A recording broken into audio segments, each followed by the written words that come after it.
जब कलम पर बंदूक का पहरा हो और अखबार में छपने वाला हर शब्द सियासत से इजाज़त मांगता हो तो हर आम जनमानस का बोलना ज़रूरी हो जाता है। पिछले 80 दिनों से किसान लगातार संघर्ष कर रहे हैं और दिल्ली के बॉर्डर को घेरे हुए बैठे हैं, लेकिन सरकार है कि टस से मस नहीं हो रही और भारत का चौथा स्तंभ, लोकतंत्र का चौथा स्तंभ जो भारत की मीडिया है वो लगातार ये प्रचार प्रसार करने में लगा हुआ है कि किस प्रकार से आंदोलन से लोग निकल करके अपने घरों में जा रहे हैं और आंदोलन फीका पड़ता जा रहा है। इसी संदर्भ में आज हम पहुंचे हैं टिकरी बॉर्डर पर और लोगों से जानेंगे यहाँ पिछले 80 दिनों से जमींदारा स्टूडेंट ऑर्गेनाइजेशन की तरफ से लंगर चलाया जा रहा है, होम शेल्टर बने हुए हैं, लोगों के रहने की पूरी व्यवस्था जमींदारा स्टूडेंट ऑर्गेनाइजेशन ने तैयार की है।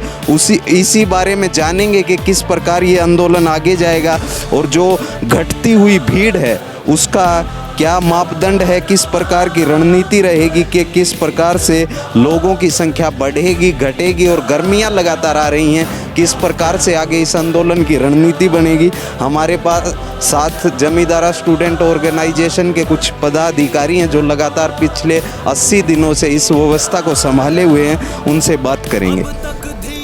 बताइए सर। मेरा नाम भूपेंद्र सिंह हुड्डा। तो भूपेंद्र जी, लगातार जिस प्रकार से मेन स्ट्रीम मीडिया प्रचार प्रसार कर रहा है कि भीड़ घट रही है, गर्मियां आ रही हैं और ये आंदोलन अब फीका पड़ता जा रहा है, तो आगे की क्या रणनीति होगी संयुक्त किसान मोर्चा की? पहले तो आपको ये बता दूं कि भीड़ कम नहीं हुई। भीड़ 1-2 दिन इसलिए कम नजर आई कि पंजाब वाले अपने चुनाव में वोट डालने के लिए गए हुए थे इनके इलाके में जिसके में चुनाव था, और आज से उनकी वापसी शुरू होगी। आज आप देखोगे तो आज पिक्चर चेंज है। और आगे की रणनीति, कल भी हमारी खापों की पंचायत हुई है रोहतक में, तो सरव खाप पंचायत में भी ये तय हुआ है कि भाई एक रोटेशन बनाया जाएगा, क्योंकि आगे अभी कटाई भी शुरू हो जाएगी, तो एक रोटेशन बनाया जाएगा। उस हिसाब से जैसे हर गांव से भाई 20 आदमी या 50 आदमी का जो भी तय होगा वो डेली आया करेंगे और उसी हिसाब से सामान आएगा। कब तक चलेगा ये आंदोलन? जिस प्रकार से 11 दौर की वार्ता के बाद वार्ता के रास्ते सरकार की तरफ से लगभग बंद नज़र आ रहे हैं, तो आगे कोई रास्ता दिखाई नहीं देता, तो सरकार के साथ इस प्रकार से बैठे रहने से क्या फ़ायदा होगा? बैठे रहने का फ़ायदा मेरे को कल नज़र आया। अब मैं यहाँ पे देख रहा हूँ कि जितने भी बंदे यहाँ पे बैठे हैं वो हर एक के अंदर एक क्रांति का बीज फूट रहा है। यहाँ पे कल मैंने ऐसे ऐसे आदमियों को बोलते देखा है खाप पंचायत की जो मीटिंग थी उसमें, कि वो कभी मैंने बोलते नहीं देखे थे। और वो यहाँ का असर है कि वो यहाँ बैठते हैं तो उन्होंने बहुत सी बातें सीखी हैं और बात को मुंह पे कहना सीखा है। कल खाप प्रधानों के मुंह पे वो बातें कही गई हैं और बहुत कड़वी बातें थी। तो यहाँ बैठने का सबसे बड़ा फ़ायदा तो हमें ये हो रहा है कि रोज़ हम एक बार आंदोलन को जीत लेते हैं। यहाँ पे एक दूसरे की फिक्र कर रहे हैं, एक दूसरे की चिंता कर रहे हैं, एक दूसरे से सहयोग कर रहे हैं। यहाँ सेवा भावना जो है वो बहुत ज़्यादा पनपी है यहाँ के लोगों में अब। और जहाँ तक सरकार की बात है, सरकार डरी हुई है, हारी हुई है, लेकिन वो शो नहीं कर रही है। वो आज भी झुक सकती है, कल भी झुक सकती है और हो सकता है 10 दिन भी ले ले। तो हम यहाँ पे जमे हुए हैं, चाहे वो 2 साल और लगा दें जब। लेकिन इसी बीच एक बड़ा सवाल निकल कर के ये आता है, क्या ये आंदोलन अब खाप पंचायतों के हाथों में चला गया है? जिस प्रकार से मीडिया लगातार प्रचार प्रसार कर रहा है कि ये एक कम्युनिटी का आंदोलन है, ये एक जाति का आंदोलन है, क्या ये आंदोलन उसी ओर अग्रसर है या फिर संयुक्त किसान मोर्चा और जातियों को भी इसमें शामिल करने का प्रयास करेगा?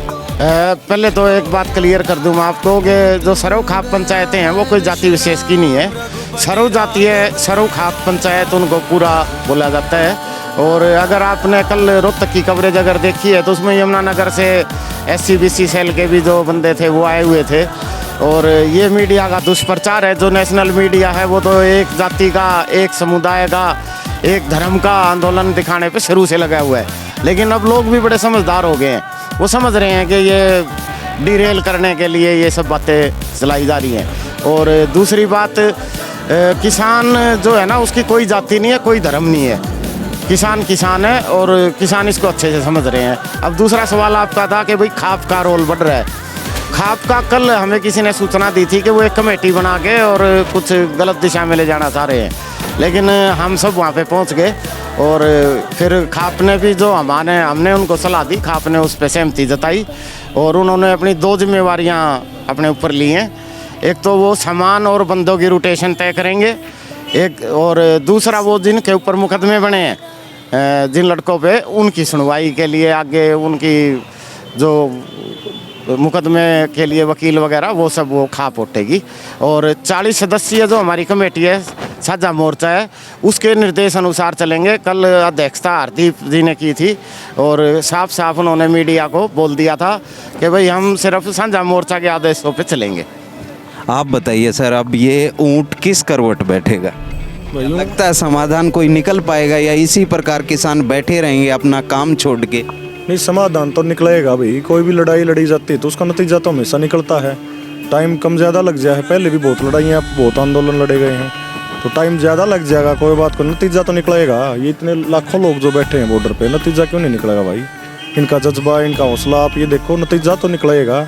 जीत तो किसानों की होनी है, जिस मेहनत से, जिस लगन से लगे हुए हैं और जिस ईमानदारी से लगे हुए हैं। 80-85 दिन, आज शायद 85वां दिन है मेरे ख्याल से, तो इतने दिन हो लिए। ये सोच के देखो आप, इतना वेल मैनेज्ड, शायद हम तो, हमारी तो ज़िंदगी का ये पहला आंदोलन है, लेकिन अगर पीछे इतिहास में भी पढ़े तो इतना वेल मैनेज आंदोलन न तो कभी हुआ और शायद न कभी आगे होगा। ऐतिहासिक आंदोलन है, नतीजा भी ऐतिहासिक निकलेगा इसका। तो मैम आप बताइए, लगातार महिलाओं की भागीदारी को समाज में अक्सर सवाल उठते रहते हैं। इस आंदोलन में महिलाओं की जो भागीदारी है वो किस प्रकार की भूमिका निभा रही? ये जो पुरुष बैठे हैं, ये महिलाओं के योगदान के बिना तो यहाँ बैठ भी नहीं सकते थे। बिल्कुल, सबने अपने घर के पुरुषों को जब यहाँ भेज दिया है तो मोर्चा वो वहाँ संभाले हुए हैं। और अगर आप टाइम से आए, आप शायद थोड़ा लेट आए हैं, दिन में आके देखिए, यहाँ 2-2 ट्रॉली भर के, वो गाने में चलता है ना कि एक ट्रैक्टर पीछे 2-2 ट्रालियाँ, वो 2-2 ट्रालियाँ महिलाओं की भर के आती हैं। और वो किस गाने पे डांस कर रही होती है? मोदी जी थारी तोप कड़े हम दिल्ली आगे। ये जज्बा है उनमें और हर तरह से सेवा कर रही हैं, आती हैं यहाँ, समर्थन दे रही हैं, खाना भी बनवाती हैं, सेवा भी करवाती हैं, हर तरह से। महिलाओं का यूँ ना सोचें कि अगर महिलाएं यहाँ दिखाई नहीं दे रही तो उनका योगदान नहीं है। हर कोई कुछ पर्दे के पीछे से भी होते हैं लोग जो कर रहे होते हैं, हर किसी का सामने दिखना जरूरी नहीं होता। तो बिल्कुल, जैसा कि बताया मैम ने कि लगातार महिलाओं की जो भागीदारी लगातार इस आंदोलन में बढ़ाई जा रही है और जिस प्रकार की परिस्थितियां मीडिया द्वारा विशेष तौर पर जिस प्रकार दिखाया जा रहा है कि भीड़ घट गई है। अगर आप 11, 12, 1 बजे यहाँ पहुँचेंगे तो आपको लाखों की संख्या में लोग नज़र आएंगे। और जिस प्रकार लगातार ये आंदोलन अब गाँव-गाँव तक पहुँच रहा है, हर घर तक इस आंदोलन को पहुँचाने का प्रयास किया जा रहा है। सर, आगे की राजनीतिक तौर पे किस प्रकार ये प्रभावित करेगा? क्योंकि किसानों की जो स्थिति है, हम बात करें कि अगर ये 3 काले कानून वापस हो जाएं तो किसान कोई स्वाभिमान का जीवन नहीं जी रहा है। तो आगे क्या संयुक्त किसान मोर्चा और विशेष तौर पे जो जमींदारा स्टूडेंट ऑर्गेनाइजेशन है, वो कृषि सुधार के लिए उनकी क्या रणनीति रहेगी आगे भविष्य के लिए? भविष्य में तो किसान और मजदूर सारे इकट्ठे काम करते हैं। ये पूरे ऑल इंडिया नहीं, पूरे वर्ल्ड का काम है। जो किसानी करता है ना, 36 बिरादरी का किसान एक है। जो किसानी करता है वही तो किसान है। इसमें कोई जात धर्म नहीं है। जितने भी आपने देखे होंगे सुबह से शाम तक, इतना बढ़िया भाईचारा होने में कितना समय लग गया, क्योंकि हमारी तो 50 साल की एज होगी।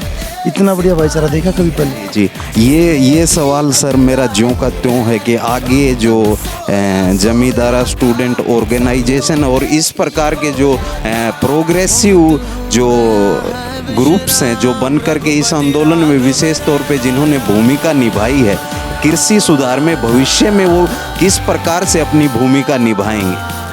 देखिए, जहाँ तक जेएसओ और बाकी संगठनों का सवाल है, वो अभी सरकार की जो नीति होगी उस पर निर्भर करेगा। और जेएसओ तो पहले से ही अपनी जो पॉलिसी है उसमें हमारे ये भी एक बात है कि भाई हम कम से कम खर्चे में ज़्यादा से ज़्यादा लाभ वाली खेती के लिए प्रयास करें। अभी हमने बल्कि महम के पास अभी जाना है तो वहाँ भी हमने एक मॉडल देखा है, तो उस मॉडल को भी हम आगे प्रमोट करेंगे। एक समय में 1 एकड़ में 8 तरह की फसलें उन्होंने उगाई हैं। तो इस तरह के जो भी मॉडल होंगे हम उसके लिए गाँवों में काम करेंगे और दूसरे संगठनों को भी हम प्रेरित करेंगे, उनसे भी हम प्रार्थना करेंगे कि भाई जो मॉडल हम लेके आएंगे वो भी आगे उसको आगे बढ़ाने का काम करेंगे। जी, तो जिस प्रकार से आपने सुना कि जमींदारा स्टूडेंट ऑर्गेनाइजेशन है जो लगातार प्रगतिशील है, अपना दायरा बढ़ा रहा है, कृषि के क्षेत्र में भविष्य में भी भूमिका निभाएगा और यहाँ भी पिछले 80 दिनों से आप देखेंगे कि ये लंगर लगातार 80 दिनों से, जब से इस आंदोलन की शुरुआत हुई थी तब से चला आ रहा है। जो लंगर परंपरा की, खाना खिलाने की, भूखों को खाना खिलाने की जो परंपरा है, जो अन्नदाता जिसे माना जाता है देश के किसान को, उसी परंपरा को ये ऑर्गेनाइजेशन आगे बढ़ा रहा है। मैं हूं सोमवीर और आप मेरे साथ देख रहे थे द फार्मर वॉइस। अगर आपको ये वीडियो पसंद आया, लाइक करें, कमेंट करके हमें बताएं और हमारे चैनल को सब्सक्राइब करें।